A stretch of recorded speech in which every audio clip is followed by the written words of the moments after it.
Distinguished viewers, the story you are about to hear today is not merely the account of a woman's life. It is the echo of an empire's collapse.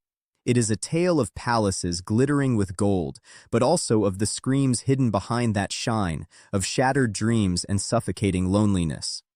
It is a story of a love in which there was no freedom of choice, of a power that breaks hearts, of a beauty that became not a blessing but a punishment, and of a woman whose life proved longer than the lifespan of a great empire itself.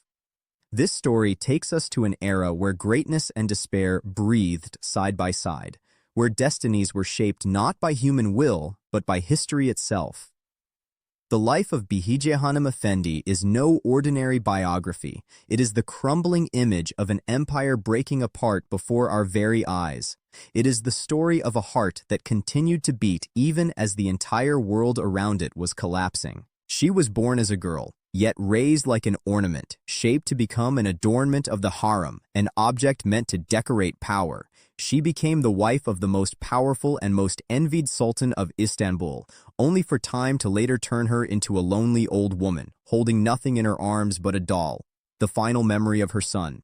This is a story of splendor and decline, of luxury and humiliation, of eastern palaces and the decaying rooftops of Naples. It is the story of a woman who endured what most people cannot even imagine. On October 10th, 1882, in the village of Benevid near Adapazarı, a baby girl opened her eyes to the world. At that moment, the Ottoman Empire had no idea that its end was approaching. The child was named Behije. She was born into the household of the Abaza Prince Albuzman. The blood of Abkhaz and Abaza royal lineages flowed through her veins. She was aristocratic by birth, and her future had already been decided for her. Every moment of her childhood was a preparation for a destiny in which her consent held no value. Her tiny hands were still learning to hold a spoon when she was taught proper posture and etiquette. Her feet had barely found their balance on the ground when she was trained in the movements of Oriental dance. Her eyes still carried childhood innocence, yet her lips were taught the smile expected of a girl destined for the harem. Her father, tutors, and caretakers knew much, but none of them could imagine that this blue-eyed girl would one day alter the life and decisions of the most powerful man in the empire. She was extraordinary from an early age. At 8, she danced as if she had trained for years. By the age of 10, she had learned French, the foundations of Arabic poetry, and the rules of imperial etiquette. At 14, her beauty was widely spoken of, and it was said that eyes instinctively lowered in her presence. At 17, her father decided that the time had come. News reached Istanbul that Sultan Abdul Hamid II was searching for a bride, not for himself, but for his son, Prince Mehmed Burhaneddin. Prince Albuz did not hesitate even for a moment. To him, this was a golden opportunity, a call of destiny. And so Behije was brought to Yıldız Palace, a place outwardly filled with wealth and grandeur, yet trembling within with fear, intrigue, and suspicion. When she was presented before the Sultan, everything changed. A man who had spent his life among beautiful, disciplined, and carefully trained women saw something he had never seen before. Blue eyes, a tall figure, a neck like sculpted marble, and thick chestnut hair carrying the scent of nature itself. She was excessively beautiful, unbearably unique, and perhaps for that very reason, dangerously captivating. Then came the words that changed the course of her life forever. The Sultan declared that this girl was not meant for his son. She would become his wife. When Behije was informed of this decision, her scream went unheard. It was the scream of someone whose future had been stolen in a single moment. She fell at her father's feet, pleaded, wept, and begged. But the Sultan's command was final, and her father was a prince who could not even imagine defying the ruler. Her fate was sealed. On May 10, 1900, she became Behije Hanım Efendi, the wife of a sultan over 60 years old. She became the wife of a man who saw her not as a human being, but as a precious possession, a treasure he would never surrender. It was said that in the early months, the Sultan rarely left her chambers. He gazed at her the way a young man looks at his first love. She became his obsession. Yet beneath all of this lay a silent truth. Behije did not love him. She feared him. She despised the golden captivity that the world called luxury. The palace, which others dreamed of, had become her prison. And yet, life sometimes gives new bonds even through cruelty. A year later, she became the mother of twins, Bedreddin and Nureddin. No longer merely a sultan's wife, she was now the mother of two princes. This status gave her strength. Her words began to carry weight, her requests were fulfilled, and her beauty became not just admiration, but a political force. Meanwhile, the empire around her was decaying.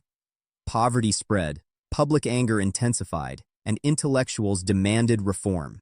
The Ottoman Empire was sick, and the illness was fatal. In 1903, the first devastating blow struck her heart. Her son Bedreddin died of meningitis, passing away in his mother's arms. Her heart shattered in that moment, leaving a crack that would never heal. In 1908, another earthquake followed. The Young Turks revolted. Sultan Abdul Hamid was dethroned and exiled to Thessaloniki. Behije, his only wife, did not follow him. This decision was not born of hatred or coldness, but of a mother's heart. Her son Nuruddin was in Istanbul, and she chose her child over her husband. It was the first independent decision of her life. Life after the throne was harsh. She rented a home, wrote petitions, and fought for her rights. She knew how to survive, but time was not on her side. In 1918, Abdul Hamid died. A year later, Behije made a decision no one expected. She married for love. Her husband was Kelal Bey, a young and handsome commandant of the Ayaza military school. He was close to her son's age and had been her son's friend. It was her final attempt to touch happiness. But in 1924, the Ottoman dynasty was exiled. Behije, her son and her husband left Turkey forever. Their destination was Naples, the city of sun and sea, which would become the final chapter of her life. At first, life was bearable, but Celal Bey changed. He spent his nights in gambling halls, drowned himself in alcohol, and gradually drifted away from Behije. She was growing old, and her only remaining anchor was her son. In 1944, a telegram arrived from Paris. Nuruddin was dead. Illness had claimed him suddenly. Behije could not endure the shock. Her mind fractured. She gave her son's name to a doll, dressed it, slept beside it, and spoke to it as if it were alive.